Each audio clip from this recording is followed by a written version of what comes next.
Bien, estamos de regreso aquí en La Noticia al Día, en La Noticia TV, canal 27.2 en la señal de Vez Cable y 203 en la señal de Cable Go. Ahora nos acompaña en estudios el señor Edgardo de Pomar. Él es exgerente de la Autoridad de Transporte Urbano para Lima y Callao, la ATU. Señor de Pomar, ¿cómo está? Buen día. Muy buenos días, Carlos. Muchas gracias por la invitación. En los últimos días, en las últimas semanas, el servicio del Metropolitano ha estado bajo la lupa básicamente por una serie de accidentes que ha venido protagonizando. Justamente el día lunes hubo uno que dejó cerca de 40 personas heridas, ¿no? Hace una semana atrás también hubo otro. Entonces, la gente se pregunta, ¿no? ¿Qué está pasando con el Metropolitano? ¿Es un tema ya de unidades? ¿Es un tema de choferes? ¿Cuál es la situación por la que atraviesa este servicio?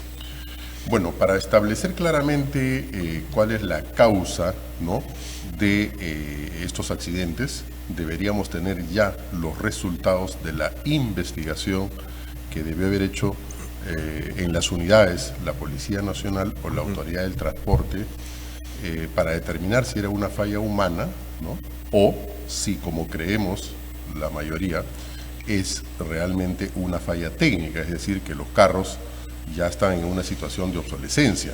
¿Y por qué razón? Porque el contrato mismo de concesión suscrito entre la Municipalidad Metropolitana de Lima en su tiempo, Protransporte, y los concesionarios, las empresas concesionarias, establecían que no podían circular más allá del 1.000.000 de kilómetros recorridos, situación que ya se cumplió. Y además, el reglamento de la Ley de Administración del Transporte de Pasajeros señala en el artículo 25 que los vehículos que transportan personas no pueden circular si ya tienen una antigüedad mayor a los 15 años. De manera que en este caso, los vehículos del Metropolitano han superado los 15 años permitidos por la norma para circular y prestar el servicio público, y por otro lado, el 1.000.000 de kilómetros que está pactado en los contratos. Entonces, ¿se puede afirmar que los vehículos del Metropolitano son obsoletos? Pero por supuesto, ¿ya? Lo que pasa es que como consecuencia de una distorsión, digamos, en las estipulaciones contractuales cuando se hizo la licitación, se estableció que el inicio de las operaciones y en consecuencia el plazo de la concesión no operaba en tanto la Municipalidad Metropolitana de Lima en ese tiempo, 2009, 2010, no entregara toda la infraestructura del Metropolitano, que incluía no solo las vías, los paraderos, sino también los patios de maniobras, los patios de depósito. Esta situación realmente fue absolutamente irregular. ¿Por qué? Porque no se puede entregar una infraestructura a medio hacer y poner como condición, en la medida que no te entregan la infraestructura, no corre el plazo del contrato. Y efectivamente, recién la Municipalidad Metropolitana de Lima concluyó las obras levantando observaciones en noviembre, diciembre del 2024. Entonces, varios años después. Los concesionarios han sostenido todo este tiempo y han ganado algunos arbitrajes en el cual se ha ratificado y determinado que el plazo contractual aún no corre. Es decir, no empiezan a operar, a correr los 12 años de la concesión, porque recién se ha entregado la infraestructura hasta Chimpuogio, Caraballo o San Felipe, como decía el contrato, y ellos siguen reclamando de que aún no se le entrega el patio norte conforme se había pactado. Y sin embargo, ya la flota resulta obsoleta. En consecuencia, aquí, si no se renueva la flota, lo que se está haciendo ya desde que ha quedado obsoleta es poner en peligro a las personas, a los usuarios, y entonces tenemos pues fundadas razones para sospechar que los accidentes probablemente se deben a causas de naturaleza técnica, y eso lo tiene que determinar la autoridad. O sea, no porque ellos tengan revisión técnica van a continuar circulando en vehículos que no pueden circular. Claro. Y fíjese un detalle curioso, ¿no?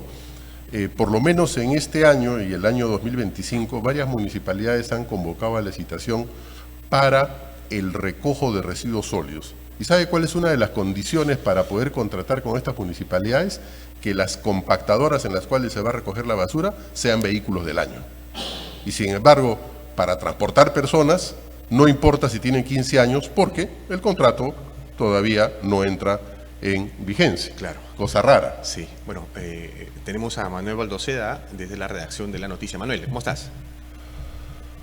¿Qué tal? Yo quería consultar sobre el contrato. ¿Ha quedado inamovible? Si es que han tenido cambios, si es que ha habido alguna modificación, no sé si nos podría detallar. Mire, desde que se suscribieron los contratos, estos han sufrido varias modificaciones, ¿no? Han tenido, en consecuencia, producto de las modificaciones, se reflejan en adendas al contrato, ¿no? Y se han modificado y aclarado varias cosas, entre ellas el tema del que estamos hablando, que es relacionado a que cuándo realmente empieza a computarse, ¿no?, el plazo del contrato, el cómputo del contrato de la concesión de 12 años.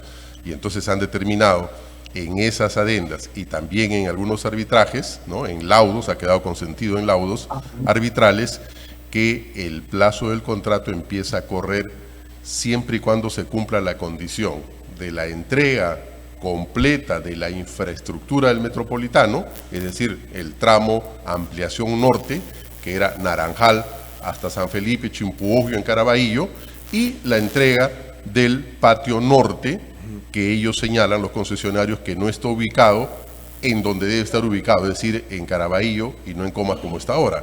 En consecuencia, los contratos sí han sufrido varias modificaciones y por supuesto también algunas aclaraciones y precisiones como consecuencia de las demandas arbitrales planteadas por los concesionarios. Ahora, el servicio metropolitano es un buen servicio, digo, me refiero a porque te evitas el transporte clásico de movilizarte desde, no sé, desde Comas hasta Chorrillos, tener que tomar 3 hasta 4 micros de repente, aquí tomas uno solo. Pero hay un tema también que, si bien el servicio es bueno desde su naturaleza y de su creación, hay un tema de capacidad, ¿no? Porque muchas veces vemos en horas punta las colas que son interminables, que son un dolor de cabeza para las personas para poder abordar una unidad. ¿Por qué se da estos cuellos de botella en algunas zonas? ¿No hay la suficiente cantidad de unidades? ¿La frecuencia falla? Bueno, en primer lugar, el sistema de corredor segregado, que es el COSAC 1, se entiende que Lima debería trabajar en el futuro una mayor cantidad de corredores segregados, que es lo que demanda la ciudad, ¿no? Y el corredor segregado responde a un sistema integrado de transporte cuyo marco jurídico se aprobó justamente en el año 2012 en la Municipalidad Metropolitana de Lima por la ordenanza 1613, de manera que es uno de los componentes de la movilidad, digamos, del sistema integrado de transporte. ¿Y por qué hay problemas en la atención de la demanda, por ejemplo? Porque sucede que, hasta donde tenemos conocimiento, los estudios iniciales que dieron origen justamente a la convocatoria de estas licitaciones para el conocido sistema de transporte como metropolitano, señalaba que solamente se iba a poner en operación el tramo comprendido entre Matelín y Chorrillos y Naranjal en Independencia, ¿correcto? No estaba incluido el tramo ampliación norte. En consecuencia, si desde el punto de vista físico, territorial, teníamos un segmento importante entre Chorrillos, Matelín y Naranjal, entonces hicieron un cálculo para el número de buses y para atender una demanda calculada, prevista, según el contrato, 700.000 viajes al día, y en consecuencia señalaron los especialistas que esa demanda se iba a atender con 522 buses. Al ponerse en operación el tramo ampliación norte en diciembre del 2024, no se ha aumentado la cantidad de buses, porque ni los concesionarios quieren adquirir más buses, ni siquiera renovar la flota, ni el Estado, Ministerio de Transportes y Comunicaciones, ¿no es cierto?, compra más buses. En consecuencia, hay que estirar los vehículos y para poder atender la demanda hay que bajar la frecuencia. Si antes llegaba un bus cada 5 minutos, llegará cada 3, O sea, los términos que establece justamente la Dirección de Operaciones de ATU. Entonces, ahí tenemos un gran problema. Y en consecuencia, lo que tiene que hacer el Poder Ejecutivo es adquirir los vehículos que ya la administración de ATU desde el 2024 señala que por lo menos hay que adquirir 500 buses más y luego ponerlos en operación, y se tendrá que hacer una nueva convocatoria para que haya una empresa que opere debidamente los buses y poder prestar un mejor servicio a los ciudadanos. Claro. Entonces hay temas pendientes justamente que realizar y solucionar. Manuel. Entonces, los buses actuales están trabajando de sobremanera, se les está sobreexigiendo a la actual flota. Y la otra pregunta es, ¿qué hay con aquellos que hacen estos troncales, que recogen pasajeros para llevarlos a... Claro, los alimentadores, ¿no? Los alimentadores. alimentadores? Bueno, sí, efectivamente, lo que se está haciendo es sobreexigir y como señalamos desde el punto de vista contractual y legal ya no deberían operar. Tiene que haber una renovación de flota. Segundo, en los contratos hay una obligación de trabajar con los denominados buses alimentadores, es decir, estos recorren una distancia que esté establecida previamente por la Autoridad del Transporte Urbano para llevar los pasajeros hacia la troncal, ¿no? Es decir, hacia el corredor segregado, que es un importante servicio que se presta a los ciudadanos. Y en consecuencia aquí lo que tenemos que señalar y pedirles a los concesionarios es que se sienten a la mesa con ATU, porque se convocó el año 2025 justamente ya a la revisión del contrato, a la renegociación del contrato para poder aprobar una adenda estructural y en consecuencia tienen que tener la mirada del servicio público y no solamente la mirada del negocio, de aquel que busca solamente enriquecerse y no le importa cómo prestar el servicio a los ciudadanos, que no le interesa prestar un servicio de calidad y menos, si no renuevan flota, proteger la vida y la integridad de las personas. Si se estableciera, como presumimos muchos, de que la causa de los accidentes ha sido técnica, por fallas en los vehículos, entonces ahí va a haber una gran responsabilidad, no solamente de orden económico, sino de orden penal. Entonces nosotros lo que exigimos es que haya transparencia, lo que debe mostrarse justamente los resultados de esas pericias hechas a los vehículos siniestrados, a los que se han chocado, entre ellos, por alcance, que ha sido el día 18 de mayo, los que el 6 de mayo o 5 de mayo uno de los buses se chocó contra la propia estación. Sí, entonces uno no entiende si se quedó dormido, qué pasó, se rompió la dirección en ese lado. Entonces necesitamos aclarar eso porque todos los días se está transportando personas y si es problema, como ya vemos, por la obsolescencia de los vehículos, estamos poniendo a las personas en peligro. De manera que ATU tiene que poner mayor atención y presión para esta modificación del contrato. De lo contrario, me imagino que debe haber también causas para poder caducar los contratos, porque la ciudad, los ciudadanos no pueden esperar que los señores concesionarios ¿no? Decidan que en qué momento van a renovar la flota. Claro. Y como ya sabemos, si no ha empezado a operar el plazo del contrato de 12 años, ellos dirán que pasen 12 años más y recién renovamos la flota, lo cual es absolutamente inaceptable pensando en el usuario. Ahora, usted ha señalado que se necesitan 500 buses más. ¿Estos 500 buses más son los que van a reemplazar a los actuales o es un incremento del número actual? Bueno, lo que yo he señalado es, en primer lugar, que según los estudios, 522 buses es lo que demandaba el contrato. Pero ATU había inicialmente pensado en que había que adquirir buses nuevos. Antes de la puesta en funcionamiento del tramo de ampliación norte, se entendía que debía renovarse los buses existentes, pero con la ampliación van a tener que adquirirse una mayor cantidad de buses. Ahora, esto es, digamos, separado, distinto a la obligación que tienen los concesionarios actuales de comprar y renovar la flota.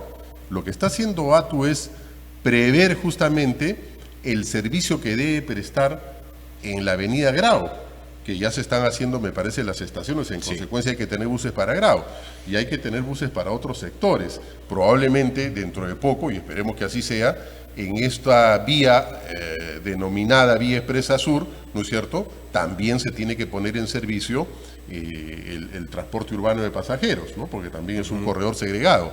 Entonces, además de los buses que está pensando adquirir ATU, los concesionarios están obligados a renovar la flota, de manera que la flota se vería incrementada, ¿no? Y como lo señala la demanda, en el doble de los buses que en este momento están operando. Claro. Manuel. Sí, y en términos económicos, ¿cuánto ascendería la inversión de estos nuevos buses? ¿De cuánto estamos hablando más o menos? Bueno, en realidad son varios millones de dólares, ¿no?, teniendo en consideración que cada bus aproximadamente debe costar unos $200,000, ¿no? Entonces es una inversión significativa que tiene que hacer el Estado peruano. Pero esa es la necesidad y yo creo que tiene que hacerse la inversión necesariamente, ¿no? Claro. Señor Topo, para terminar, siempre se habla del sistema integrado de transporte, usted lo mencionaba ahora también en la entrevista. Sí. ¿Existe como tal un sistema integrado de transporte en Lima?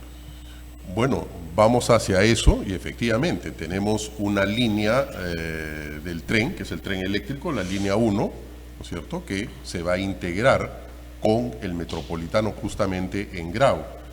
Y cuando se termine cuando se termine la línea 2, también va a tener varios puntos de integración con el metropolitano y con el tren eléctrico.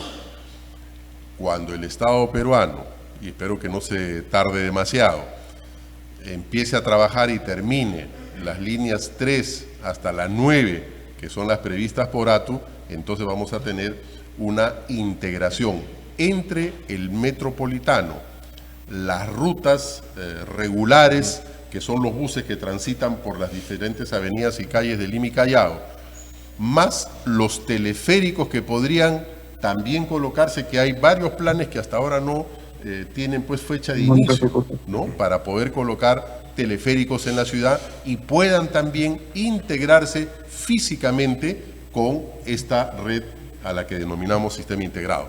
Espero que no demoremos mucho, porque realmente si no empezamos ahora, los problemas se van a agudizar no solamente en el transporte, sino en el tránsito, porque ya en el año 2005 o 2020, la cooperación japonesa hizo un estudio respecto justamente del tránsito en Lima y establecía que si en ese tiempo, estamos hablando de 25 años atrás, no se trabajaba y se concluía las líneas 3, 4, 5, 6 del metro, la velocidad de marcha en las vías en general en Lima iba a pasar de 25 kilómetros por hora a 12, 9 y a 7. Y en este momento estamos entre 9 y 7 kilómetros por hora, con la pérdida de horas para las familias, que en promedio son 6 horas. Y aquí afecta transversalmente a todos los sectores socioeconómicos, claro. A los pobres, a los ricos, a los que van en servicio público y a los que van en su Mercedes o en Audi, ¿no es cierto? Y también hay una afectación a la economía. Y estas externalidades lo que hacen de manera negativa es perjudicar la economía, y según estudios se pierde al año 27.000 millones de soles por este caos en el tránsito que la Municipalidad Metropolitana de Lima está obligada a solucionar y que no se ha hecho nada en los últimos años. La última, y me olvidaba, el tema de la informalidad en el transporte.